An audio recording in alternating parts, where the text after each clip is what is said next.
parle de ça, tout de suite, l'expert comptable, il est positionné là.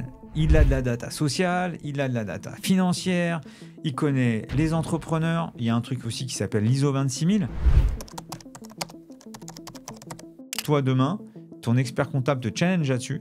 Il va te dire « Ok, tu as changé le naming, compteur, c'est super et tout. Dans 3 ans, t'es où? Avec qui? Quel client? Quel collaborateur? Ça va être quoi ton modèle économique ?» Et ça, les gens ne le savent pas. Tout le temps, on me disait « Non, mais l'expert comptable et la RSE, laisse tomber, quoi. » Déjà, sur les métiers classiques, c'est compliqué de venir discuter. C'est des gens qui ont des durées de transformation assez longues. Salut et bienvenue dans un nouvel épisode du podcast Counter. J'espère que vous allez bien. Aujourd'hui, nouvelle masterclass sur un sujet galvaudé. On va parler de RSE et je vous invite à aller au bout de cet épisode car je suis aujourd'hui avec Stéphane Damota qui a lancé une plateforme qui s'appelle Enso RSE. Et je vous garantis que je viens de découvrir le produit juste avant. Et quand on parle de mission de conseil en plus pour les cabinets comptables, eh bien, vous êtes au bon endroit. Salut Stéphane, bienvenue dans le podcast. Hello, merci Nicolas. Avant de démarrer l'épisode, Stéphane, est-ce que tu peux te présenter ? Yes, moi je suis le CEO et cofondateur de Enso RSE. Voilà. J'ai un track record un peu particulier parce que ça fait pas mal d'années. J'ai passé les 20 ans de collaboration avec la profession comptable. J'ai commencé mon premier job sous l'ère Jean-Michel Aulas chez Cegid, une dizaine d'années. Et ensuite, j'ai été entrepreneur. J'ai monté ma première start-up qui s'appelait Caviste Authentique, marketplace de cavistes indépendants en 2014. C'était assez innovant.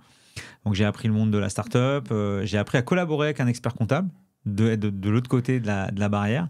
Et on a revendu à la Fédération des cavistes indépendants pour après switcher chez un autre projet de la profession, chez Loop, donc au sein de KPMG, l'éditeur de production comptable, pour le coup, qui a été revendu assez rapidement à Cegid. Donc j'ai fait un welcome back chez Cegid 7 ans après, où là j'ai pris les fonctions de directeur commercial. J'ai managé jusqu'à 150 collabs. Avec une petite victoire quand même, c'est que entre-temps j'avais quand même mis en place un certain nombre de choses autour de l'entreprise libérée et même chez Cegid on a réussi à manager la BU avec pas mal de bonnes pratiques de routine. Madine, entreprise libérée, parce que j'avais entendu ton épisode dernier avec Time, donc voilà, et puis partie de Cegid pour monter Enso RSE. Eh ben, écoute, on s'est rencontrés là il n'y a pas très longtemps. On enregistre à quelques jours à l'issue du congrès qui s'est déroulé à Marseille. Est-ce que déjà, tu peux raconter qu'est-ce que Enso RSE pour que directement nos auditeurs puissent savoir de quoi s'agit-il? Et puis aussi d'avoir ton retour de ces 3 jours passés là-bas. Ok. Alors, on ne s'est pas rencontrés pour la première fois tous les deux au congrès. Hein. On s'est croisés dans les couloirs. Nous, on était avec Counter. Toi, tu étais avec Enso. Bon, on a fait comme on a vu pour se croiser un petit peu. Mais du coup, pour que nos auditeurs puissent en savoir un peu plus, déjà sur la solution, le problème que tu résous. Et puis après, je te poserai pas mal de questions sur cette partie-là parce que je pense que le marché a besoin d'en savoir un peu plus. Au-delà de la production de la comptabilité, il y a des grands enjeux pour la suite. Eh bien, moi, j'aime définir Enso RSE en disant que c'est la plateforme de production RSE destinée et dédiée aux experts comptables pour déployer des démarches auprès de leurs clients. Alors, pourquoi production ? Parce que justement, il est né collaboratif, il est né également dans le fait de pouvoir travailler de façon industrielle au niveau du cabinet, parce qu'il y a un vrai... Tu parlais de pain ou de douleur. Il y a une vraie douleur aujourd'hui, c'est qu'il faut positionner sur le marché de la TPE, PME au bon prix. Et l'expert comptable sait faire ça, il sait industrialiser et il sait s'adapter à la capacité contributive du dirigeant, de la dirigeante de TPE. Et on a voulu répondre donc à cette première douleur. Et la seconde douleur, c'est que la profession a mis les deux pieds dedans sur la RSE. Néanmoins, la courbe d'apprentissage est un peu longue et donc on a voulu faire un outil qui est accessible pour la TPE-PME, mais également qui va s'adapter dans le niveau de connaissance du cabinet, parce qu'aujourd'hui on peut faire de la RSE ceinture jaune avec des choses assez simples, on pourra rentrer, mais on peut faire aussi de la RSE ceinture noire, notamment avec un mot qu'on entend beaucoup qui est le mot CSRD. Avec plaisir on pourra en discuter. Voilà pour les deux douleurs qu'on essaye de gommer. Et puis, voilà. Écoute, tu sais, alors, en regardant le produit, et ça, je m'avance du coup assez simplement parce que je connaissais pas tout à fait l'intérieur du produit. Et là, j'ai commencé à le regarder. Et je me dis, bah, quand tu bosses en cabinet, que tu fais de la production comptable et que tu sais que tes honoraires, elles sont capés entre 2 et 3 000 euros ou enfin, une moyenne à 2 500 euros l'année, que quand tu mets une politique RSE, à la fois tu fais du bien à l'écosystème, mais en plus que ça peut avoir un impact financier aussi pour l'entreprise positif et pour le cabinet pour aussi vendre des missions additionnelles. Moi, j'ai vu les quelques cas d'usage que tu m'as montrés. Bon, masterclass, tu vois. Alors, vas-y, raconte-moi. Donc, comment aussi le produit il a été pris au congrès? Qu'est-ce que tu as dû raconter aux experts comptables? Quand ils voient la solution et tu leur parles de RSE, c'est quoi qui vient dans leur tête? Alors, aujourd'hui, les cabinets, on a fait un petit baromètre. On a fait un baromètre, mais qui tient qu'à nous, de tous ces cabinets qu'on a visités depuis maintenant plus de 3 ans. Et aujourd'hui, on peut considérer que les cabinets sont découpés en 4 catégories. Il y a les premiers qui sont les non concernés. Alors moi, c'est facture électronique first. J'ai pas le temps, j'ai pas les people pour ça. Donc, ça veut pas dire que je n'irai pas un jour, mais pour l'instant, c'est ça. La deuxième catégorie, c'est les conscients. Les conscients, ils se disent, oui, on sait que c'est un sujet, et les premiers clients nous demandent, on est interviewé par les banquiers, etc. Mais là, j'ai pas la taille suffisante, j'ai pas les compétences, c'est trop compliqué pour moi. Ça, on pense que c'est 40% du marché aujourd'hui. Ensuite, il y a les troisième catégories, les formés, c'est à peu près 25%. Ceux qui ont commencé leur voyage RSE, qui sont formés, soit visa durabilité, cap durabilité, Dauphine, bilan carbone, enfin, on en reparlera après si tu veux. Il y a plein de richesses aujourd'hui mises à disposition de la profession. Et eux, là, ils sont prêts à monter leur offre de service. Ils ont fait leur premier recrutement, c'est à peu près 25%. Et ensuite, il y a 10% des avancés. Eux, ils étaient notamment dans l'avancée SRD, c'est-à-dire la déclaration de performance extra-financière. Donc, ils avaient déjà des équipes pour aller faire, pour auditer la DPEF de Danone, de JC2Co, d'Eiffage. Et en fait, eux, c'était assez facile de dire, maintenant que la RSE intéresse le mid-market, la TPE, la PME, je vais prendre tout ce que je sais des grands comptes et je vais construire une offre TPE-PME. Et ça, c'est les 10% qui sont déjà lancés. Tu vas sur leur site web, ils ont une offre de service, faire un diagnostic, transformer la société en société à mission, les accompagner, etc. Et donc là, c'est 10%. Donc nous, aujourd'hui, chez Enso RSE, on travaille avec les 25 et les 10, les formés et les avancés. On évangélise, et ça nous prend une bande passante de dingue, mais c'est passionnant, les 40%. Et on sait que comme toute maturité, on a été l'un des premiers à partir, et on sait que les 40% vont passer dans les 25, etc., etc. Les formés vont devenir... Les conscients vont devenir des formés et les formés vont devenir des avancés. Voilà. Très clair. Essaye juste de rapprocher un petit peu le micro. Yes, parfait. Dans ces 25%, tu vois, il y a les profils qui commencent à exécuter les missions. C'est quoi les compétences qu'il faut mobiliser justement pour être bon dans cette thématique et aussi pour apporter de la valeur aux entreprises qu'on accompagne? C'est quoi un peu la logique? Est-ce qu'on doit être curieux? Est-ce qu'on doit se renseigner sur tout ce qui est environnemental? C'est quoi, toi, les éléments que tu as pu identifier? En tant que chef d'entreprise, le cabinet, l'expert comptable, déjà, il fait déjà beaucoup de choses au sein de sa propre entreprise. C'est pas toi que je vais dire attractivité du métier, autour de la compta et tout ce qui est fait aujourd'hui sur le partage de la valeur, sur des locaux plus sympas, sur un management plus adapté aux nouvelles générations, etc., etc. Donc en fait, ça aujourd'hui, comme l'expert comptable a déjà pris depuis quelques années cette vague-là, il a déjà bougé. Donc lui déjà, il a déjà une vision. Et dans la RSE, il y a beaucoup de bon sens. Quand on rentre dans l'aspect environnemental, là, il y a de la technicité qui arrive. Et là, effectivement, on ne s'invente pas, on ne fait pas un bilan carbone d'une société de transport juste avec du bon sens. En revanche, il y a plein de choses dans l'entreprise sur, encore une fois, du management plus adapté, du partage de la valeur, d'avoir une conscience sur un certain nombre de pratiques environnementales. Voilà, tout ça, on pourrait en parler des heures. Et donc, ça veut dire que demain, quand le cabinet commence à faire une analyse d'une entreprise, il part déjà avec une base de connaissances qui est assez puissante. Maintenant, l'enjeu, c'est de le faire à plusieurs clients et de pouvoir s'adapter. Donc, l'enjeu de formation et de recrutement vient tout de suite derrière. Et là, on a plusieurs cas. On a le cas d'école qui est de dire je recrute quelqu'un de l'extérieur pour montrer vraiment, entre guillemets, même si le mot est un peu pas beau, ma business unit RSE au sein du cabinet. Certains font, hein, mais là, on est plutôt sur des grosses tailles. On a beaucoup l'associé qui prend sa casquette en disant « c'est moi qui vais prendre le sujet » et qui va former la commission RSE au sein du cabinet et commencer à acculturer tout le monde. Et puis après, on voit aussi des recrutements plus light et avec des nouveaux profils, notamment d'aller chercher des alternants dans les écoles d'environnement. C'est le cas chez Enso RSE. On a une pépite qui s'appelle Amélie, qui a fait son DCG, qui était ensuite responsable d'un pôle paye sur le produit qu'on connaît tous de paye, et qui, à 28 ans, a dit je veux faire autre chose. Et donc, elle est partie en école, dans une école à Versailles, sur l'environnement, et qui s'éclate avec nous dans l'alternance parce qu'elle connaît par cœur les cabinets et elle est en train de monter en compétences. Donc, typiquement, c'est des profils, et je suis sûr qu'Amélie va rebosser dans un cabinet, mais avec une casquette différente. Hyper intéressant. Et quand tu es au congrès et tu présentes la solution aux experts-comptables, ceux qui n'ont pas forcément ce vernis et se dire « Ah bah tiens, je m'y étais pas penché ou j'ai pas le temps », c'est quoi leur friction ou leur crainte, tu vois ? Ouais. Écoute, tu m'avais posé une première question sur ce que j'ai pensé du congrès. Le congrès, pour moi, ça a été vraiment sur les métiers classiques. Enfin, classique. Compta, production de paye, production, gestion interne, la guerre, la lutte entre le nouveau monde, l'ancien monde, etc. Nous, on n'est pas dans un marché du renouvellement. On n'est pas sur un marché de la disruption. On est sur un marché d'équipement.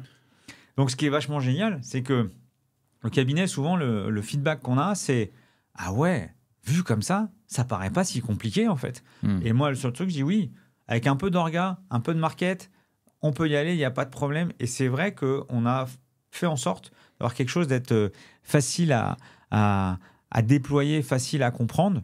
Il faut juste un peu d'orga. Mais il y a toujours quand même ce frottement de dire qui je vais mettre sur le dossier au niveau du CAB. Et le deuxième truc, c'est tout de suite vision portefeuille client. Quel client à qui on va pouvoir vendre. Donc là, explication des secteurs d'activité qui sont le plus assujettis à ce genre de sujet, explication d'un certain nombre de choses. Mais deux questions, c'est qui et quel client, quoi. Qui en interne, quel client. Ok, hyper clair. Du coup, alors vas-y, continue un peu ton retour et ton feedback sur le congrès. Qu'est-ce que toi, t'en as appris et quelle est l'énergie du coup que tu vois ? Alors, passionnant déjà. Passionnant parce que la tectonique des plaques est en mouvance permanente, et que ça soit avec l'arrivée des nouveaux challengers, le système de défense des plus anciens qui sont là depuis des années, qui essayent de revenir sur des thématiques et voilà. Et puis après, le sujet quand même générationnel. C'est-à-dire que tout comme toi, et on s'est croisés à quelques soirées, si tu vas sur le nouveau monde ou l'ancien monde, tu vois pas la même typologie d'experts comptables.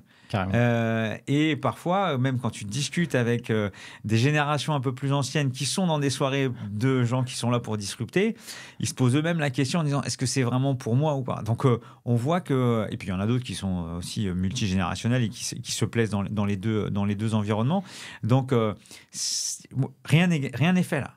Et c'est ça qui est ouf, c'est que rien n'est fait et il y a beaucoup de choses qui vont se passer dans les prochaines années. Mais ce que les experts comptables peuvent être fiers, c'est que autant d'investissements, autant de monde sur 278 partenaires, je crois, cette année. On était au pot des partenaires pour aller chercher une coupe de champagne, tu mets 2 heures. Donc, c'est un petit exemple un peu bas de plafond, mais c'est pour montrer que l'expert peut être fier. C'est qu'il y a vraiment une dynamique sur ce marché-là.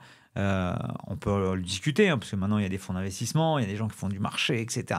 Mais une telle énergie, ça peut être que positif.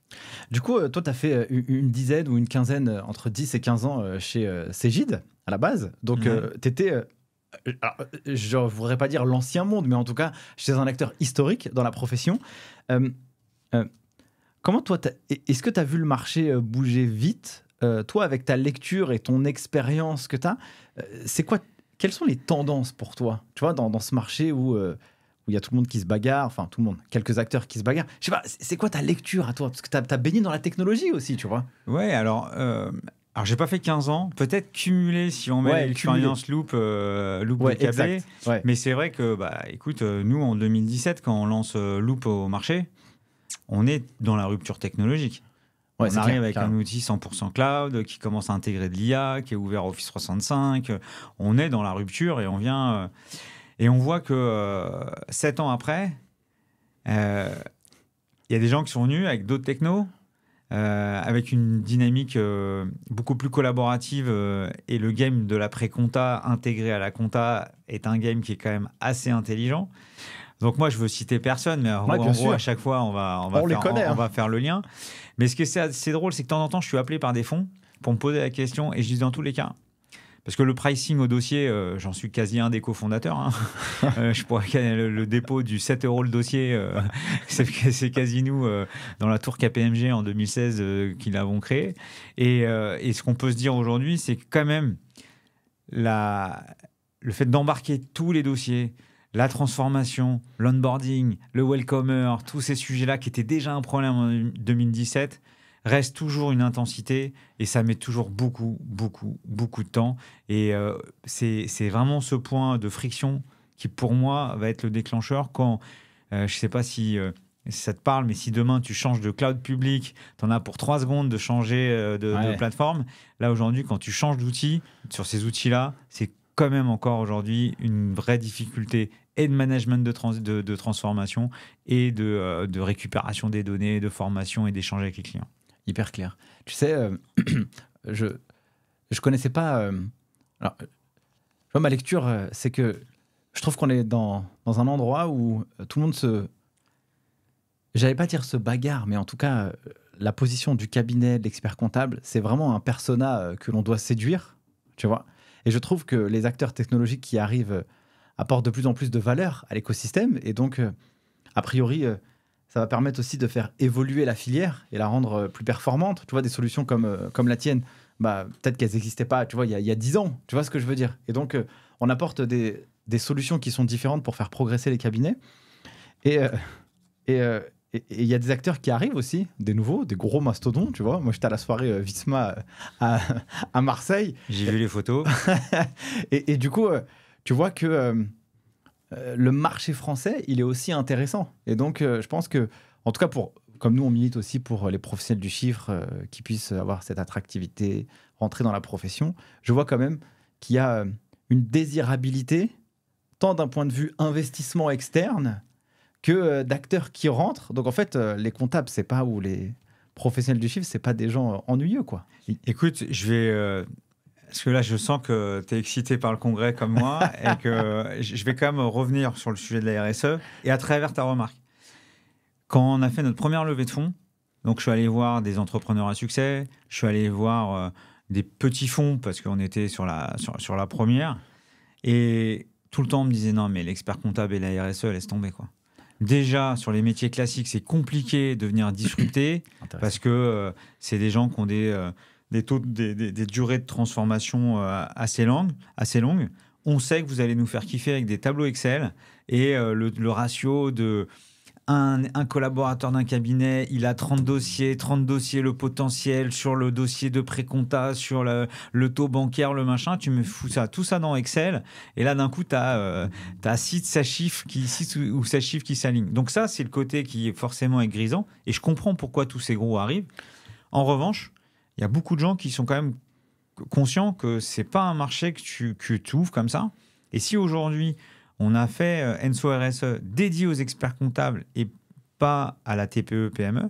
C'est pas juste par rapport à un sujet mercantile en disant je vais faire le calcul de mes 30 collaborateurs fois 10, mes 30 dossiers fois 10, etc., etc. C'est que dans le monde de la RSE, les TPE et les PME, ils ont besoin de leur troisième homme ou troisième femme, le médecin, on l'appelle comme on veut, qui est l'expert comptable pour être un vrai détonateur. Parce qu'en fait, pour beaucoup de gens, la RSE, c'est l'environnement. Alors que c'est pas vrai. C'est la responsabilité sociétale des entreprises. Okay. C'est pas la responsabilité environnementale. Et il y a 3 critères de base qui sont l'environnement, le social et la gouvernance. Et le social et la gouvernance sont clés. Donc oui, à l'environnement, mais il y a 2 autres sujets. Et donc, quand on parle de ça, tout de suite, l'expert comptable, il est positionné il a de la data sociale, il a de la data financière, il connaît les entrepreneurs. Il y a un truc aussi qui s'appelle l'ISO 26000, qui est la base de la RSE au niveau mondial, où le principe, c'est d'interroger les parties prenantes. Quand tu es expert, tu connais un peu les clients, les fournisseurs de ton client. Encore un point avantageux. Et malgré tout ça, les fonds, ils n'étaient pas au taquet sur le sujet. Et donc, on a fait une première levée plutôt avec la profession. C'est plutôt des business angels, experts comptables de taille intermédiaire qui ont rejoint l'aventure. Parce qu'eux, ils se sont dit, écoute, on y croit, on ne sait pas comment y aller, mais le fait qu'on soit avec toi, forcément, ça va nous booster. On va être au cœur du réacteur et dans tous les cas, ça va bouger. Donc, par rapport au congrès et à l'attractivité de l'expert comptable, je pense que c'est réel. Il y a un vrai truc. Par contre, après, il faut les connaître par cœur. Il faut connaître le client par cœur de l'expert comptable. Il faut connaître les collaborateurs. Je sais que tu as beaucoup de collabs qui t'écoutent. Il faut arriver à la fois à les séduire, aussi leur donner un max de données, de savoir-faire, de les rassurer pour qu'ils puissent porter une offre qui va quand même, mine de rien, l'objectif, je ne suis pas là pour faire... mais c'est pour apporter du bien à tout le monde quand même. C'est clair, carrément. Oui, le but pour moi, c'est aussi... l'intérêt pour moi de t'inviter, c'est qu'on puisse vraiment apporter une vulgarisation sur ce sujet. Tu vois, tu l'as bien précisé. C'est pas uniquement l'environnement, c'est le social, la gouvernance, la RSE. Donc, c'est pas uniquement indépendant. Mais c'est vrai, tu as raison. Le fait de pouvoir mettre en place ce genre d'actions et de solutions à des entreprises, ça apporte du bien. En fait, c'est un écosystème qui se nourrit et donc forcément, c'est très bien, tu vois. Est-ce que tu as un truc à apporter justement? Donc, il y a cette histoire de fond. Et donc, du coup, est-ce que tu as des choses à compléter sur ce sujet ou pas? Sur l'histoire de Enso RSE? Non, quand tu es parti voir les fonds, il y a les gens qui sont venus, OK, on va te faire confiance, etc. Justement, les fonds hors profession, ça a été extrêmement compliqué. Donc, on a fait... Donc, en gros, si je te raconte l'histoire, après, on refinira sur le congrès parce qu'on a vécu un congrès de dingue et je expliquerai pourquoi. Mais on lance l'idée, on la présente au congrès 2022 à Porte de Versailles.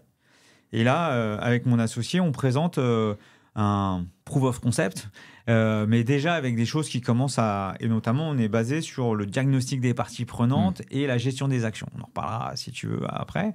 Et là, on embarque une dizaine de cabinets copains, puisque, bon, comme tu l'as dit, ça fait quelques années que je gravite au sein de la profession comptable. Et on continue à dev. Là, on externalise le dev. La particularité de la boîte, c'est qu'on est à Brest et à Paris. Et on est boosté par Inest. Donc là, on arrive, on a un produit qui est presque fini. Et là, on se dit, c'est le bon moment d'aller voir Inest, donc l'incubateur, l'accélérateur de l'ordre des experts comptables de Paris, avec un avantage clé, c'est d'avoir des bêta-testeurs qui vont venir retourner, entre guillemets, le produit. Et puis nous, qui sommes en pleine construction, puisque, comme je l'ai dit tout à l'heure, on n'est pas sur un marché de renouvellement, mais d'équipement. Et l'objectif premier, c'est de faire mieux qu'un consultant indépendant, qu'un cabinet de conseil qui va voir directement le client, mais mettre ça dans les mains de l'expert comptable pour qu'il puisse avoir le même niveau d'exigence et de pouvoir l'évangéliser en interne, peu importe le niveau des équipes, même si, encore une fois, plus les équipes sont costauds, mieux c'est. Donc, Inest, super expérience. Grâce à ça, on lève le logo Inest au capital, expert comptable, voilà. Et là, on lève et on fait un truc que je conseille à tous les entrepreneurs et qu'on m'a conseillé moi-même. Ça vient pas. C'est tout de suite, l'argent, on a investi dans la tech et on a commencé à recruter notre CTO, Émeric, et puis après le reste de l'équipe pour commencer à être propriétaire de son propre four en tant que boulanger. Et ça a changé énormément. Ensuite, pour preuve, on a Tomcat qui nous a rejoint, donc le fonds d'investissement qui nous a aidé à accélérer et à conseiller. À nous Pourquoi conseiller. Ils vous font confiance, justement? Alors, eux sont très proches. Patrice Thierry est très proche de la profession. Ils ont vu des gens et ils connaissent l'expertise comptable parce qu'eux-mêmes, dans leur première aventure, ils travaillaient en prescription parce qu'eux, ils digitalisaient les solutions de comité d'entreprise. Il y avait de la compta dedans, donc ils travaillaient avec voilà. Donc, ils connaissent bien le marché. Okay. Et on avait quand même fait notre première preuve. On commençait à avoir nos premiers clients. On commençait à faire un peu de CA. Voilà. Et puis après, on a accéléré à notre taille. Hein. Nous, aujourd'hui, on est 10 collaborateurs, on a une cinquantaine de cabinets, avec un persona cabinet qui est... donc, on a des formés et des avancés. Et donc, on est plutôt sur des câbles de 50, 100, 150 collaborateurs ou 200 qui ont la capacité contributive d'avoir une petite équipe, d'avoir leur commission, d'avoir un peu de market, etc. Okay. Mais là, au congrès, les cabinets de 5, de 10, de 15, ça y est, eux aussi, pour eux, ils veulent aussi se lancer dedans. Et on a signé quelques cabinets comme ça et on pense que c'est complètement accessible aussi pour leur taille. Donc, si je continue sur l'histoire, et là, rentrée de septembre, un chef de produit qui est Reda Belwed, qui nous rejoint, qui est un ancien avec qui on a bourlingué chez Loop KPMG et puis Cégide. Donc, une preuve de maturité de notre entreprise et du marché. Et puis, annonce du partenariat avec RCA, puisque nouveau bilan imagé qui intègre une partie de Enso RSE pour que dans cet entretien de bilan, vous ayez la possibilité d'avoir de la data sociale, de la data gouvernance et environnementale, la petite slide marketing qui va bien, et de se dire, ben voilà, il y a 4700 cabinets qui vont pouvoir évangéliser sur un premier niveau des conversations la RSE. Parfait. Du coup, si on projette des gens qui ne sont pas tout à fait formalisés ou qui ne comprennent pas tout à fait ce que c'est tous ces éléments, c'est quoi? Quels sont les quelques exemples de data qu'on peut avoir avec la solution que tu m'as présentée tout à l'heure en off et avec Enso RSE? Ouais. Eh bien, pour répondre à cette question, je vais juste rajouter quelque chose. Vas-y. C'est que lorsqu'on sort la solution, on part tout de suite, nous, sur les diagnostics des parties prenantes. Interroger les Donc, collaborateurs. parties prenantes, c'est qui? Les parties prenantes à l'entreprise, donc les fournisseurs, les clients? C'est les dirigeants, les collaborateurs, un panel de fournisseurs, un panel de clients. Okay. Après, en fonction de ton niveau RSE, tu peux commencer à aller aussi voir est-ce que tu travailles avec la région ou autre, s'il y a d'autres parties prenantes plus dans l'environnement, mais on va dire classique TPE, PME. Okay.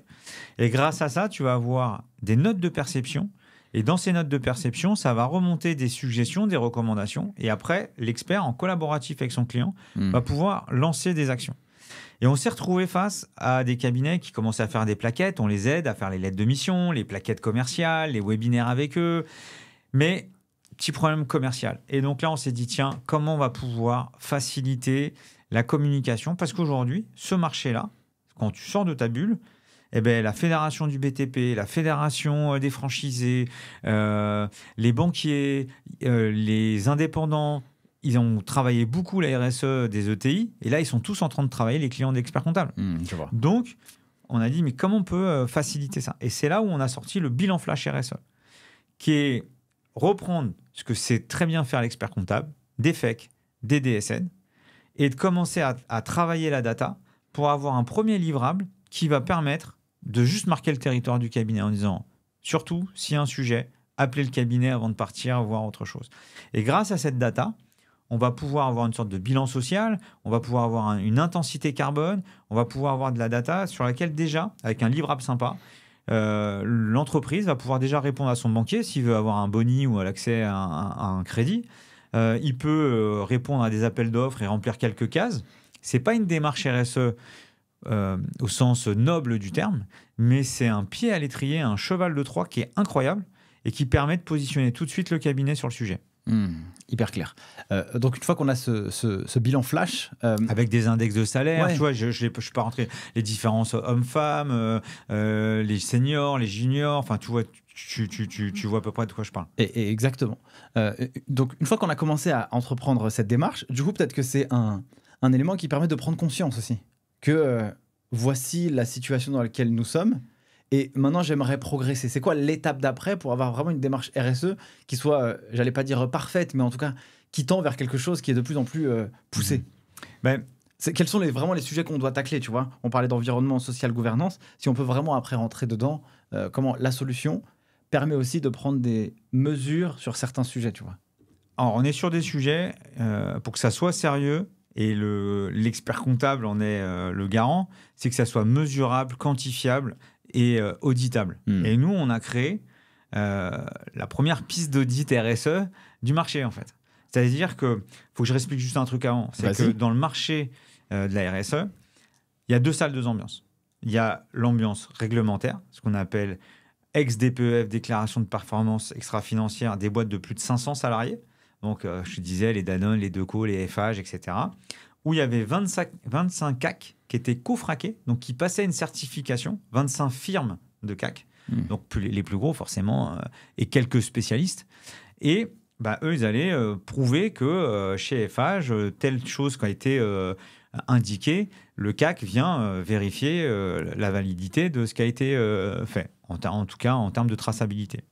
La CSRD, qui est arrivée en décembre dernier, a basculé ces 500 salariés, ces boîtes de plus de 500 en boîtes de plus de 250. Ok. Et il y a un deuxième gros mouvement, c'est que c'est plus les 25 cofraqués, c'est l'ensemble des CAC de France. Néanmoins, il faut qu'ils passent une certif qui s'appelle le visa durabilité, 90 heures. Et après ça, il peut faire aussi l'audit de durabilité. Donc c'est pour ça qu'on voit dans LinkedIn recevoir « je deviens CAC de durabilité », on les voit sur les signatures et tout. Ouais. C'est un vrai move. Bravo à Yannick Olivier, à la CNCC d'avoir fait ça, parce que dans le moment où pour les CAC c'est compliqué en termes de seuil, ça a ouvert un champ des possibles de dingue sur la partie durabilité. Donc, c'était plus de 500, c'était à peu près 2500 boîtes. Plus de 250, c'est 6000 boîtes en France. Ok. Donc, ça nourrit pas les 6000 CAC. On en reparlera après, mais sachant l'hégémonie des grosses entreprises. Donc, le 250 salariés, eux, c'est de la RSE volontaire.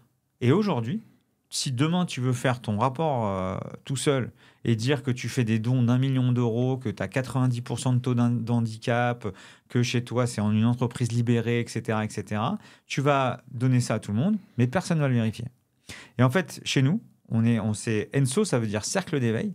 Et notre objectif, c'est d'éveiller la responsabilité sociétale des TPE et des PME à travers un acteur clé qui est l'expert comptable, qui lui va prouver que ce qui a été fait est réel. Donc nous, quand tu as un rapport extra-financier qui sort d'un cabinet de chez nous, quand le banquier, l'assureur, l'appel d'offres, il voit signé par le cabinet X, il sait que chaque action a été mesurée, justifiée et auditée. Voilà. En attendant que les seuils diminuent, c'est ça qu'on met à disposition. C'est-à-dire qu'on préconise la signature du cabinet en tant qu'organisme indépendant sur le bas du marché par rapport à un consultant ou par rapport à quelqu'un qui veut le faire tout seul. Hyper clair. Est-ce que tu aurais un cas d'usage et une histoire à raconter justement d'un client que vous avez accompagné, ou en tout cas qui est rentré par votre solution? Qu'est-ce qu'il a pu mettre en place? Comme ça, on pourrait aussi avoir une histoire concrète, tu vois. Ouais. Écoute, je vais commencer par une histoire un peu sombre, Vas-y. Et puis après une éclairante. Un peu sombre, on signe un cabinet dans le 95 qui me dit « Ah, j'ai un client parfait pour ça, BTP ». C'est vrai que le BTP, ils répondent à beaucoup d'appels d'offres, ils sont beaucoup sous-traitants. D'accord. Parce que les 5 raisons principales de la RSE, on va dire que c'est « je suis sous-traitant » et notamment avec la CSRD, il faut montrer patte blanche, il faut montrer ses données. La partie bancaire, la partie RH. Plus j'ai une politique RSE développée, plus c'est facile de recruter ou de garder motivées les troupes. Ça, c'est une vraie thématique. Qu'est-ce que je peux dire? Donc, j'ai parlé des appels d'offres, j'ai parlé de la sous-traitance, j'ai parlé des prêts bancaires. Ça pousse l'innovation et également la partie réduction de certains coûts, voilà, de surconsommation ou autre. Donc, il y a plein de bénéfices. Et donc là, le cabinet consigne, à peine signé, va voir son client BTP, 25 collaborateurs. Et là, il dit, non, désolé, je viens de faire mon rapport de durabilité avec la Fédération du bâtiment. On a regardé le document. Bon, il n'y a pas de critique. C'est quand même sympa, c'est une démarche. Mais le cabinet aurait pu faire 10 fois mieux. Ok. Mais le client lui dit, mais je ne savais pas en fait. Je ne savais pas. Alors que moi, je réponds à beaucoup d'appels d'offres et je fais beaucoup de sous-traitance. Voilà. Donc ça, c'est le worst case. Et après, dans les bons exemples, on a des exemples où on avait des entrepreneurs qui n'arrivaient pas à obtenir de prêts bancaires pour faire un renouvellement d'une machine de production et qui, grâce à ce travail-là, a pu à la fois progresser et embarquer les équipes en interne, mais surtout revenir voir son banquier en disant « Voilà ce qu'on a fait et voilà ce qu'on a mis en place depuis 1 an. Est-ce que maintenant, vous êtes capable de valider ça? Et là, le banquier dit, OK, mais je veux une certification complémentaire signée par le cabinet. Et donc, au final, déjà, c'était signé par le cabinet. Et en plus de ça, il y avait 10 indicateurs, dont 3 à justifier. Et pour montrer que le cabinet a vraiment un poids, et c'est l'expert qui a signé les 3 indicateurs, genre, je ne sais plus exactement ce que c'était, sur des aspects environnementaux notamment, et l'entrepreneur a eu droit à son financement pour renouveler sa machine de prod. Ce qui est énorme, hein. Machine de prod dans une mode industrielle, c'est des vrais points forts. Parce qu'il y a un truc qu'on ne sait pas, c'est que souvent, on se dit, bon, la RSE, c'est l'environnement, ça c'est le premier truc. Et le deuxième, bon, c'est les abeilles sur le toit et les plantes vertes dans le bureau. Non, en fait, la RSE, c'est réfléchir à son modèle d'affaires. Et c'est pour ça que les banquiers kiffent la RSE. Parce que réfléchir à son modèle d'affaires, c'est, je m'occupe, j'ai une franchise de lavage automatique. Avec les coups de chaud qu'on a, c'est pas à Nice qu'on peut dire l'inverse. Eh ben, si tu n'as pas un système de prod autorégulé qui récupère l'eau, ben, ta machine de prod, elle est fermée de mai à septembre. Si tu as pensé et tu as une vision en disant, sous 3 ans, comment je vais transformer... Mais c'est pareil pour un pisciniste, c'est pareil pour un pressing industriel, c'est pareil pour tout ce qui est événementiel. Et en fait, la RSE, c'est poser le modèle d'affaires sur plusieurs années avec les parties prenantes. Et c'est là qu'on va rentrer sur des termes de matrice de matérialité et autres. Mais je ne veux pas rentrer là-dedans. Mais c'est pour montrer que ça ne concerne pas que les grosses boîtes. C'est-à-dire que toi, demain, ton expert comptable te challenge là-dessus. Il va te dire, OK, tu as changé le naming, compteur, c'est super et tout. Dans 3 ans, tu es où? Avec qui? Quel client? Quel collaborateur? Ça va être quoi ton modèle économique? Et ça, les gens ne le savent pas. Ah, du coup, c'est hyper intéressant ce que tu dis. Ça veut dire que là, dans cet exemple, le banquier ne fait pas confiance. En fait, est-ce que du coup, le fait d'avoir intégré cette dimension dans son modèle d'affaires, c'est aussi ça qui l'a convaincu en plus de simplement lui financer une machine de production? C'est que dans sa vision du développement de sa boîte, ça, lui, le banquier, ça l'a rassuré parce qu'il sent que c'est plus solide ou c'est plus impliqué. Parce que tu t'impliques plus, en fait, si tu mets ça dans ton modèle d'affaires pour demain. C'est que tu as envie de vraiment de bien faire. Tu mets des actions en place. Et généralement, quand tu mets des actions en place, tu n'as pas de récompense immédiate. Tu l'auras que demain, en fait, en réalité. Le fruit de ce travail que tu as fait aujourd'hui. Je sais pas si c'est clair ce que je te raconte. Si, je l'ai. En fait, je l'ai tout de suite parce que on est tous passés par là en tant qu'entrepreneur. Tu veux, tu as un coup de chaud sur la trésor ou autre. Qu'est-ce qu'il va demander le banquier? Il va regarder ta liasse passée, mais le truc que tu as fait il y a 8 mois avec le truc, ou un BP. Donc, tu passes ta night à refaire ton tableau Excel. Alors que ça, c'est pas possible. Un modèle d'affaires, des actions long terme. Je t'ai montré tout à l'heure l'histoire de favoriser le télétravail. Ça peut paraître tellement naturel pour nous, mais tu vas avoir une boîte où il n'y a pas de télétravail qui commence à structurer sa charte de télétravail, le fait d'équiper des ordinateurs portables, de contribuer aux abonnements Internet. C'est pour ça que je dis que des fois, c'est ceinture jaune. Mais sauf qu'à chaque fois, tu vois la facture, tu vois. Et ça, rien que de mettre les 6 ou 7 actions sur favoriser le télétravail, tu le fais pas en une nuit pour remettre ça à ton banquier le lendemain. C'est pas possible. Oui, carrément. Et donc, ça montre tu montres au banquier que tu es sur un temps long, que tu es sur quelque chose d'efficace, que tu as une vision qui est claire et que tu es véritablement engagé. Et ça, c'est toute la diff. Parce qu'on est sur une vision à 3 ans, à 4 ans. Et ça, tu peux pas tricher en une nuit, quoi. Hyper clair. C'est quoi les gros postes sur lesquels on peut, agir, en tout cas simplement, sans avoir besoin de faire quelque chose de trop compliqué? Tu vois, tu fais ton premier diagnostic, ton premier flash, comme tu l'avais précisé tout à l'heure. Souvent, les cabinets, sur quoi ils peuvent travailler pour avoir un peu cette récompense et te dire on a entamé la démarche? C'est quoi les éléments assez traditionnels? Le tradi, c'est que en gros, le cabinet, il a son équipe, il a son pôle social. En général, dans le pôle social, tu as des gens qui sont capés pour réfléchir à améliorer la mutuelle, la prévoyance, réfléchir un peu air collectif, mettre un plan d'intéressement. Là, il y a la vague des PPV, prime de partage de la valeur des boîtes de plus de 11 salariés.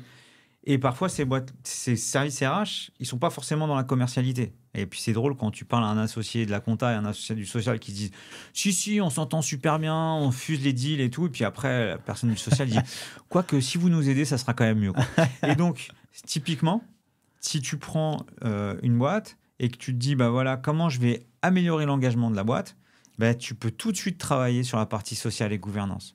C'est-à-dire que ça va des choses assez simples comme chèque déjeuner, chèque vacances. Bon, ça, c'est assez easy. Mutuelle prévoyance, je l'ai déjà dit. Mais quand tu commences à parler de partage de la valeur sur la PPV, ça a un impact de dingue dans la boîte. Et ça, c'est pas juste pour attirer, c'est aussi pour motiver à l'intérieur. J'avais lu un truc où, je crois que c'est les boîtes de plus de 100 personnes. Il y a 3 salariés sur 5 en France qui viennent avec la boule au ventre au taf. Ouais, c'est horrible. Donc ce diagnostic-là, il va servir à libérer un certain nombre de non-dits et de mettre face aux dirigeants ce qui est possible de faire pour mieux driver sa boîte. Et ça, c'est quand même incroyable. C'est-à-dire que si tu as une boîte de 10 et que d'un coup, tu avais 4 ou 5 collaborateurs qui étaient plutôt en bas et qui se disent, le dirigeant, parce que je peux te parler d'un autre truc, dans l'appli, tu peux tout de suite réfléchir aux valeurs de l'entreprise. Nous, on a une raison d'être, c'est de rendre accessible la RSE aux TPE, PME. Depuis 2019, tu peux mettre ça dans n'importe quel statut de boîte. Ça ne veut pas dire d'être société à mission. Hein. C'est-à-dire que toi, tu peux le faire. Bon, c'est une petite mission complémentaire pour l'expert. Il va refaire les statuts. Bon, c'est pas avec ça qu'il va gagner l'année, mais voilà. Mais surtout, l'expert comptable, il va se positionner en disant, écoute, donne-moi la mission de ta boîte. Réfléchis à des valeurs. Alors peut-être que le cabinet, certains vont être capables de faire des brainstorms. C'est pas encore dans les compétences forcément. Mais si tu l'as déjà fait toi en tant qu'entrepreneur pour ton cabinet, tu es capable de le faire pour tes clients. Donc voilà. Donc je suis un peu perdu dans ce que je t'ai dit tellement j'ai essayé d'envoyer du positif. J'adore. Attends, t'es ouf ou quoi? Du positif, mais c'est pour te dire que voilà, la TPE ou la PME qui arrive dans le cabinet, rien qu'avec la partie RH, entretien annuel, entretien professionnel, enfin, je veux dire, des choses que le cabinet maîtrise et que l'entreprise n'a pas encore déployées, avec le bénéfice immédiat, c'est de remobiliser tous les collabs sur une mission commune, avec des valeurs communes, pour tout déchirer dans l'entreprise. Et ça, le dirigeant ou la dirigeante, il ne peut pas dire que... Il ne peut pas dire non, en fait. Ouais. Ah, ok, je vois très bien. Donc, ça veut dire que si on prenait le plan social, est-ce que dans l'outil, on a une espèce de to-do list? On a des éléments à cocher sur lesquels on peut dire, voilà, notre étape, c'est que... Est-ce qu'on est... Alors, je pense, quand j'avais vu tout à l'heure, c'était un scoring, par exemple, de 25% pour arriver à la fin et être vraiment au top. C'est quoi un peu les éléments sur lesquels on peut aller travailler? Tu vois, là, j'ai envie de creuser la partie sociale, parce que forcément, avec Counter, quand tu vois ce qui se passe dans l'écosystème comptable et financier, tu te dis... il faut vraiment travailler sur ces sujets. On a parlé de la mutuelle, mais aussi pour agrémenter le bien-être au travail. Tu vois? Est-ce que dans la solution, il y a des éléments sur lesquels on peut travailler et cocher notre to-do list? Il y a plus de 600 actions qui sont composées sur les 3 critères. Tu vas aller de améliorer ton impact IT sur la façon dont tu vas ton taux de renouvellement de tes machines, la sélection de tes abonnements Internet, de ton cloud. Tu vois, on va être sur des thématiques comme ça. Si je reviens plutôt sur le social, tu vas être... sur ta marque employeur, tu vas être sur l'égalité homme-femme, l'inclusion, tu peux après être sur la gouvernance, d'avoir de la charte responsable avec tes fournisseurs, c'est-à-dire que tu essaies de travailler le local. Donc là, nous, typiquement, tu vas référencer tes 10 plus gros fournisseurs, tu sors France, Europe, et tu donnes comme objectif d'en changer 3-4 dans l'année. Okay. Et à la fin, tu vas mettre dans ton rapport extra-financier que tu as sélectionné des locaux, et que tu as travaillé, et notamment que tu as fait une charte d'engagement au niveau de tes fournisseurs. Tu peux améliorer tes délais de paiement. Le délai de paiement est un respect de ses fournisseurs et de ses clients. Et ça, c'est aussi un des indicateurs. Donc, en fait, tu peux aller un peu partout dans l'entreprise et tu vas aller piocher ces actions. L'objectif, c'est de les justifier à chaque fois, de les mesurer et après de les consolider dans le rapport extra-financier. Là, j'ai mon cerveau qui marche en arrière-plan. Tu vois, merci beaucoup pour déjà apporter tout ça. Franchement, pour moi, c'est du pain béni, cet épisode. J'adore. Parce que je pense qu'il y a même des entreprises et des entrepreneurs qui mettent en place des actions incroyables qui contribuent justement à toute la solution que tu apportes et qui ne le savent même pas. Ils ne savent même pas que en fait, ça contribue à une bonne politique sociale. En fait, ils le font de manière spontanée, peut-être de manière naturelle, Mais du coup, ils n'ont pas cette manière de la mesurer et de chercher à progresser sur certains pans, tu vois. Mais il y a un sujet générationnel là-dessus. C'est-à-dire que, encore une fois, c'est du nez, hein, c'est pas un baromètre. Oui. Grosso modo, les entrepreneurs engagés ou entrepreneuses engagées, c'est 4-5%. Et c'est vrai qu'il y a 2 facteurs qui arrivent, à la fois générationnels et un peu Startup Nation. Moi, lorsque je vais voir une entreprise, une start-up qui est déjà déployée, qui a 4-5 ans, nativement, ils ont fait des choses. Ils sont déjà dans le partage de la valeur, ils sont déjà dans le partage des stocks, etc., etc. Les locaux, avoir des associations, le full télétravail, la confiance, etc. Donc en fait, ces profils-là, il faut plus les accompagner dans la mesure et dans le fait d'avoir de la documentation de qualité, mais tu n'as pas besoin de les secouer.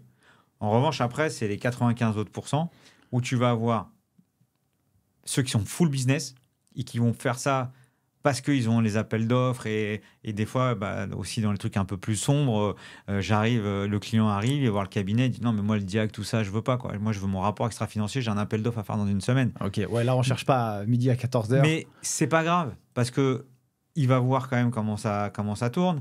Il faut quand même des actions réelles, donc il faut qu'il fasse des choses. Donc ça fait partie de la maturité. Donc même lui, s'il s'en fout, en fait, quoi qu'il en soit, il fera quelque chose de bien quand même si lui, intérieurement, il s'en tape, quoi. C'est juste pour avoir son appel d'offres et avoir son chiffre d'affaires et développer son business. Écoute, la ligne business, elle est à la fois dans les cabinets, où j'ai des cabinets qui me disent s'il n'y a pas de business, on ne mettra pas en place, même si on sait que c'est pour le bien. Et moi, j'arrive avec mon petit fichier Excel et je lui explique qu'en prenant 15% de son portefeuille, à qui on peut doubler les honoraires facilement, c'est ce que je t'ai montré sur les taux possibles à faire. Et en fait, au bout de la première année, tu peux embaucher un ETP parce que tu as le financement pour aller plus loin. Et en prenant 15% du portefeuille sur 4 ans. Okay, donc, je suis vraiment sur le côté minimaliste du potentiel. Tu sais, souvent on dit que les cordonniers sont les plus mal chaussés. Tu vois, qu'est-ce que vous avez mis aussi en place chez Enso pour justement avoir des bons critères, tu vois, dans votre politique RSE, vous en interne? J'imagine que y a des sujets où tu as de l'appétence. C'est quoi aussi les éléments peut-être sur lesquels tu sens que tu dois progresser, etc. Tu vois? Alors, ça, c'était la question pas prévue. Ouais, exactement. C'est exactement la question pas prévue. La pas conforme, quoi. Mais avec grand plaisir et ça fait plaisir. Et tu l'as déjà dit en plus, c'est-à-dire que par rapport à l'âge, on aimerait faire plus. Là, on est 10 depuis pas très longtemps. Ouais. Voilà, ça, c'est un point. Donc, déjà, c'est le partage de la valeur. Ça, pour nous, c'est essentiel. Alors, ça veut dire quoi, partage de la valeur, justement? Comment ça se traduit? Comment ça se matérialise? Et comment on intellectualise ça, tu vois? Alors, déjà, c'est les écarts de salaire. Ok. C'est le fait de faire progresser les salaires en fonction de l'épopée de l'entreprise. Ok. Et donc ça, c'est pour moi quelque chose d'hyper important. C'est les premiers avantages salariés, mais qui est lié à la start-up. Donc il faut il faut aller chercher la croissance avant de partager. Mais on fait jamais de mauvaises promesses. Et ils savent déjà aujourd'hui les promesses que je vais tenir sur un certain nombre de sujets. Okay. Et ça c'est normal. Donc ça, c'est plutôt sur le côté partage de la valeur. On n'a quasi pas il n'y a pas de hiérarchie chez nous. On se dit tout. On est en stand-up tous les lundis, tous ensemble. Enfin, toutes les méthodos que tout le monde connaît aujourd'hui. En revanche, sur l'aspect choix des fournisseurs et sur l'aspect environnemental, là, pour le coup, on a typiquement un sujet tech. On veut intégrer l'IA générative. OK. Pourquoi faire? Pour assister le cabinet à la fois une fois que j'ai chopé le bilan flash, la diagnostic, pour proposer les actions, pour la partie commentaires, analyse, etc. On a fait des tests, ça marche super bien. Le seul truc, c'est qui choisir. Ok. Parce qu'on parle aussi d'IA contributif.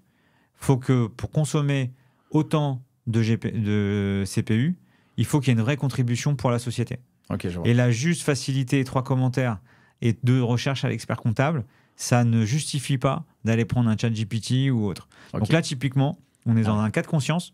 On sait que c'est un must-have, que ça va faire trop bien et tout, mais on ne veut pas le faire tout de suite tant qu'on n'a pas sélectionné le bon prestataire. Hyper clair. Toutes nos bécanes, ce n'est pas des bécanes neuves. On prend... après, aujourd'hui, c'est aussi intéressant financièrement, mais on peut mélanger tout ça. Et puis après, c'est tous les petits gestes. Voilà. Ok, hyper clair. Trop bien. C'est quoi ton rêve, toi, à toi ton rêve d'entrepreneur? C'est quoi ton rêve même avec ce projet d'entreprise? Mon rêve? Ouais. Ah, la question avec... Écoute, non, Elle n'était pas prévue, celle-là. non, Non plus, hein. non, écoute, pour moi, c'est construire. Construire, apprendre, donner. Et ça, pour moi, c'est le triptyque. Et là, on est quand même sur un truc qui est dans le donner, parce qu'on évangélise à fond. C'est-à-dire qu'aujourd'hui, on fait plein de rendez-vous, on est là pour mettre des petites graines. On sait qu'on fera pas de chiffres, on sait que ça viendra pas tout de suite. Mais quel plaisir de passer des fois sur des comex. Tu as 10, 15 experts associés et on vient leur présenter ce qu'on nous, on a vécu sur le terrain, notre vision, comment travailler, etc. Ça, c'est le bonheur. Aussi les équipes. Là, on est en train de monter une équipe assez cool avec des gens du Sérail, d'autres pas, avec des niveaux un peu différents et des premiers salariés ou nouveaux qui rentrent et de mélanger tout ça avec le même respect.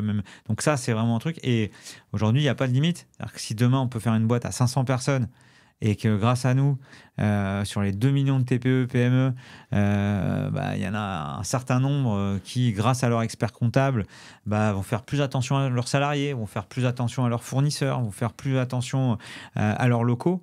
Ça sera un kiff de dingue quand même. Je vois, hyper clair. Tu vois, comment t'as fait pour aussi apprendre et acquérir toute cette compétence sur ce sujet-là? C'était quoi ton petit chemin, ton petit pèlerinage personnel justement pour acquérir cet niveau de maturité intellectuelle sur ce sujet? Peut-être que d'autres personnes pourraient aussi apprendre. Tu vois, tu as parlé des certifications, etc. Mais comment les gens pourraient s'éduquer à cette fonction-là, à ce sujet-là? Écoute, je pense que déjà, le terrain, c'est la meilleure chose pour apprendre. Et voilà, moi, j'ai parlé avec beaucoup de... Alors, je parle souvent des consultants indep en tant que concurrents, mais c'est aussi des confrères, c'est aussi des gens avec qui parfois on travaille, parce qu'il y a certains cabinets qui sous-traitent cette partie-là, c'est-à-dire que le cabinet déclenche l'envie, et puis après, il va chercher le consultant indep. Donc déjà, beaucoup appris. Et puis après, que ça soit l'ordre, que ça soit les régions, les différents syndicats, il y a énormément de formations. Donc ça aussi, c'est des choses qui permettent d'accélérer. Moi, à titre personnel, après, c'est pas la première fois que je change d'industrie. Il suffit de mettre les deux pieds dedans, et puis tu lis, et puis tu te renseignes, et puis tu vis des choses. Et je dirais, dernier point, c'est... je fais 1 ou 2 interventions, notamment, j'en ai fait une à l'ENOS il n'y a pas longtemps au niveau des DSCG, et j'étais hyper étonné du niveau de connaissance. Alors, pas forcément sur l'expert comptable de demain sur le sujet, mais sur le sujet de la RSE en tant que tel. Et j'ai trouvé vraiment une bonne résonance. Ça, c'est hyper motivant. Et là, tu sors de là, j'étais avec Cyril, c'était trop cool.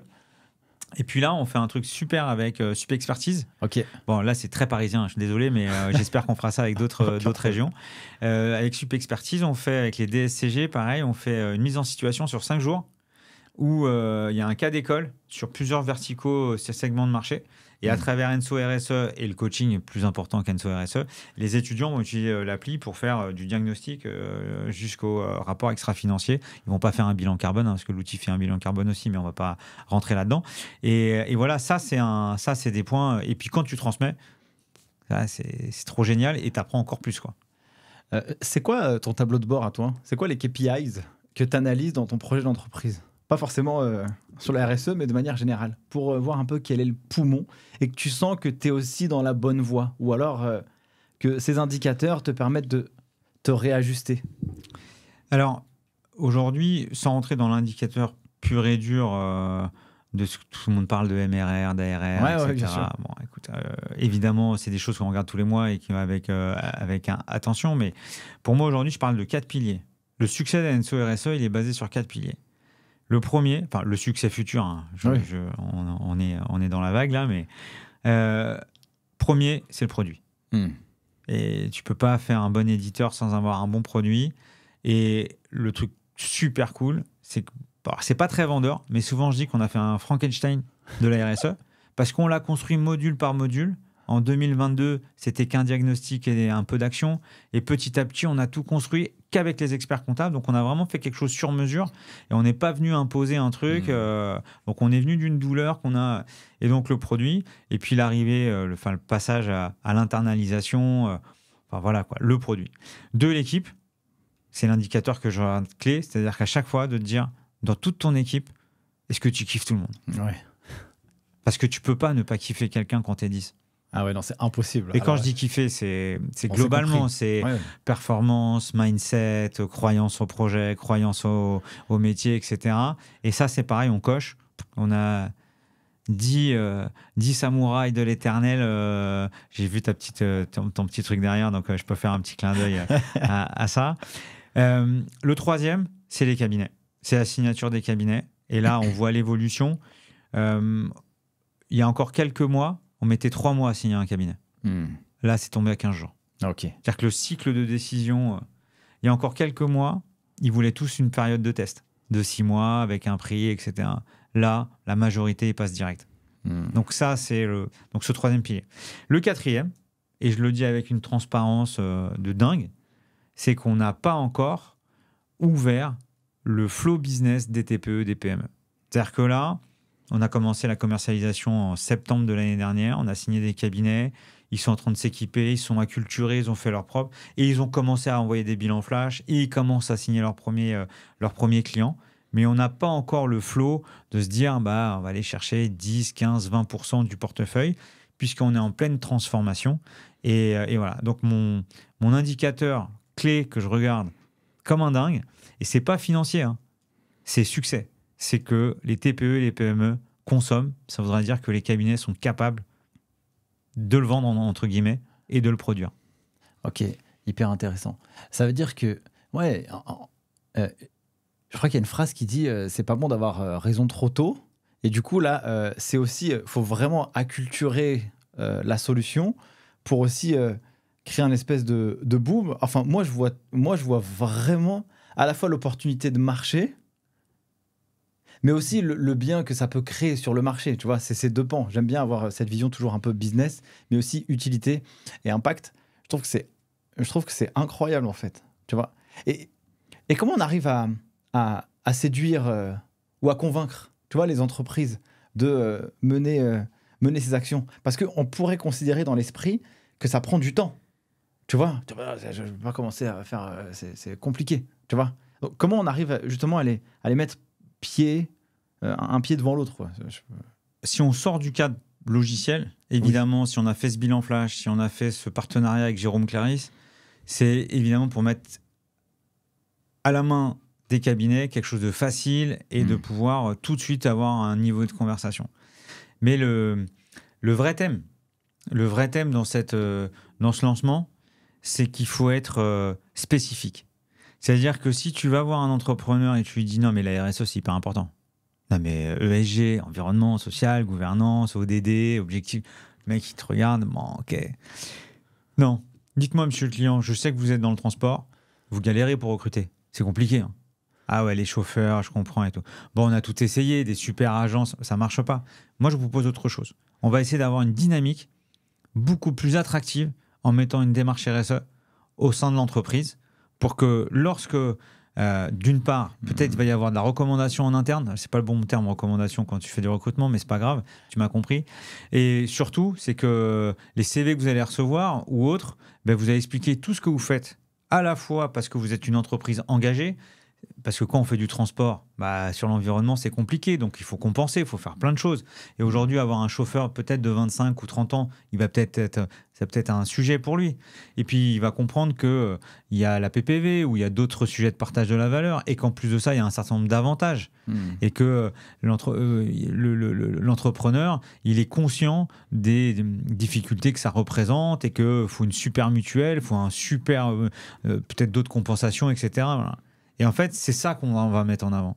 Et donc là, je t'ai donné un exemple pour quelqu'un du transport. Je vais voir quelqu'un du BTP, ben, je vais lui dire direct, toi, c'est le business qui t'intéresse. Forcément, les sous-traitances, les appels d'offres, les sujets, et bien là, plutôt que de perdre tes appels d'offres parce que tu n'as pas le temps, etc., on va te faire un dossier aux petits oignons et ça va faire ensemble. Et le truc bénéfique, c'est qu'en plus de ça, tout ce qu'on va faire, on va vraiment le faire et ça va bénéficier à l'ensemble de tes collaborateurs et ça va avoir d'autres intensités positives dans l'entreprise. Et c'est ça que je voudrais dire et que je marque, c'est qu'il ne faut pas faire de la RSE générique. Il faut faire de la RSE qui parle à son interlocuteur. Et c'est comme ça qu'on arrive à ouvrir le champ des possibles avec la TPE et la PME. Hyper clair. Du coup, est-ce que tu as des concurrents qui sont... c'est quoi l'environnement concurrentiel dans lequel toi tu évolues? Tu parlais tout à l'heure des consultants indépendants. Vous, Enso RSE, comment vous positionnez? Est-ce que voilà, vous arrivez au départ? Parce que je ne connais pas vraiment le marché là. Ouais. Écoute, il y a un événement qui était pendant le congrès qui s'appelle ProDurable. Ok. C'est le congrès de l'ordre version durabilité. Il y a 5 ans, ils étaient 3000 sur 4 jours. Ils étaient 17 000 là. Ah ouais, ok. Et dedans, il y a des éditeurs. Ah, ok. Le truc, c'est que la CSRD attire tellement que beaucoup sont sur le sujet de la CSRD. Et il y a même des gens qui ont commencé un peu sur l'expertise. Je pense à des collègues, mais bon, qui sont vraiment top, qui s'appellent Zei, et qui aujourd'hui sont plutôt focus sur la partie CSRD et qui bossent quand même avec la profession, mais sur des très gros cabinets. Mais qui avaient commencé aussi avec les plus petits, mais voilà, la CSRD. Nous, on n'est pas positionné là-dessus. Nous, on est positionné sur le volontaire. Et il y avait un troisième truc que je n'ai pas dit, c'est qu'il y a aussi la CSRD volontaire. Donc ça, qu'est-ce que ça veut dire? Ça veut dire que pour le coup, c'est réglementé. Et FH peut demander un rapport de durabilité CSRD ready, volontaire. Okay. Et donc, nous aussi, on est positionné là-dessus. Donc, on est vraiment positionné sur les clients de l'expert comptable. Donc, sur notre écosystème, sur un périmètre comme on est tout seul. Pour combien de temps? Je ne sais pas. Voilà. Après, il y en a d'autres qui font des rapports assez rapides, mais qui ne sont pas forcément... le cabinet ne va pas déployer, parce que faire le rapport, tu vas pas de durabilité, mais quelques datas, le cabinet va vendre ça 300, 500 euros. Le vrai game changer, c'est de lancer les actions, faire un diagnostic et faire le rapport de durabilité. Et après, il y a les acteurs plutôt entreprises qui sont soit très, très focus sur une thématique. Mais voilà. Donc, pour l'instant, je ne devrais pas dire ça trop fort, mais bon, tout le monde est au courant. Hein. On a senti le vent venir. On a investi énormément. On a beaucoup de retours positifs. Maintenant, il faut tenir. Et vu ce qu'on a, la vague de positivité qu'on a pris pendant le congrès, on avait 2 stands. Ah ouais. Dont le stand Eureka, puisqu'on est lauréat Eureka 2024. Cécile de Saint-Michel est venue nous remettre le trophée. On a été accueillis comme des rois par l'équipe Eureka. Ça nous a donné beaucoup, beaucoup de visibilité, pas mal d'échanges, donc top. Et après... Je ne sais pas si tu as remarqué, mais forcément, mais la disposition du congrès était top. Les flux étaient vraiment bien. Il n'y en avait pas que pour les gros. Donc, on a fait, je ne sais pas, près de 200 contacts vraiment qualifiés pour une petite équipe de 5. Beaucoup, quand j'ai comparé avec des collègues, on était bien. On a fait la keynote sur le lancement de bilan imagé. Voilà. Donc, des choses plutôt positives pour nous. Donc là, t'es rempli d'énergie là pour affronter la prochaine session, c'est ça? Là, ouais. Là, on est tous... Puis l'équipe, pareil. Hein. On avait notre CTO qui était là. Le fait de voir les experts comptables, de se rendre compte de ce qu'ils fabriquaient, l'appétence. Et puis, il s'est rendu compte aussi que c'était dur de dire que dans la roadmap, ça sortait dans 6 mois. Ça, il s'est rendu compte aussi que c'était pas facile.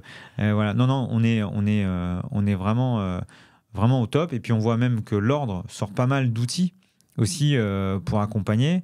On est invité à la journée de la RSE de l'ordre de Paris. Enfin, voilà, on travaille main dans la main avec eux. Donc, voilà, c'est pour l'instant, franchement, c'est que du positif, quoi. Trop bien. On arrive déjà à la fin de cet épisode, Stéphane. J'aimerais te poser une question là qui vient d'arriver dans ma tête. Ton équipe, tu vois, tu dis, j'ai envie de travailler avec eux, c'est un kiff. Comment tu les as recrutés? Qu'est-ce que tu regardes, toi, chez les personnes qui te rejoignent pour te dire, ah, eux, ils peuvent vraiment fitter et j'ai envie de bosser avec eux? C'est quoi tes grilles de lecture? C'est quoi les choses sur lesquelles, toi, tu es vigilant? Je suis vigilant sur l'envie. Ça, c'est pour moi quelque chose qui est... et il y a des petits trucs qui sont assez simples, quoi. Si tu viens bosser pour un éditeur et que tu ne demandes pas de voir le logiciel, il y a un problème. Ouais, je vois. Peu importe où tu es dans l'entreprise, si tu ne demandes pas, et pour moi, il y a un sujet. Après, il y a un mindset aussi qui se découvre au fur et à mesure des échanges. Et voilà, et je pense que quand tu es dans des états de maturité comme la nôtre, c'est-à-dire en plein boom, il faut avoir de l'énergie à revendre. Et ça, c'est important. Ensuite, moi, j'aime bien aussi avoir quand même pas forcément quelqu'un qui est compétent à 180. Je dis même pas 360, hein, mais il faut bien qu'il y ait une compétence où la personne doit être meilleure que moi. Ok, je vois. Et ça, pour moi, c'est hyper important en disant sur telle thématique, je lui ferai confiance à 100%. Je me pose pas la question. Tiens, c'est pour toi et tu l'emmènes sur la Lune. Ok. Voilà. Très clair. Voilà. Pour moi, c'est ça le triptyque. Ok, parfait. Stéphane, est-ce qu'on a des choses à aborder avant de clôturer cet épisode? Écoute, non, j'ai passé un super moment. J'allais te demander, ouais. Est-ce que tu as passé un bon moment derrière J'ai passé un bon moment. Je suis en train de regarder ma petite carte mentale. Je suis fan des cartes mentales pour voir si j'avais oublié des trucs. On avait rajouté des choses, mais grosso modo, non. Merci de donner la parole à la RSE dans la profession comptable. J'espère que ça a donné envie. Aujourd'hui, il n'y a pas de question de taille, pas de question de maturité. On peut s'occuper. Et dans tous les cas, même si vous prenez rendez-vous avec nous et que vous achetez rien, c'est pas grave. On va planter une petite graine. On va vous apporter des choses. Et c'est aussi notre mission d'éclairer, d'évangéliser. Ça va être une mission assez longue. Mais pour l'instant, elle est jonchée de sourires et de choses positives. Donc, on est hyper content. Merci beaucoup, Stéphane. En tout cas, de m'avoir fait le plaisir de venir sur cet épisode de podcast. C'était aussi pour moi un énorme plaisir de t'avoir. Franchement, c'était un kiff. J'ai aussi appris beaucoup de choses. Et là, tu viens de planter une graine dans ma tête. Si cet épisode, mes chers amis, vous a fait kiffer, eh bien, n'hésitez pas à le partager et le liker au plus grand nombre. Naturellement, vous pouvez aller prendre rendez-vous directement avec Enso RSE pour en découvrir un peu plus sur la solution. Moi, j'ai regardé ce qu'il y avait derrière le capot et donc, j'ai trouvé ça très intéressant. Sur ce, je vous souhaite naturellement le meilleur et je vous dis à la semaine prochaine pour un prochain épisode. Ciao!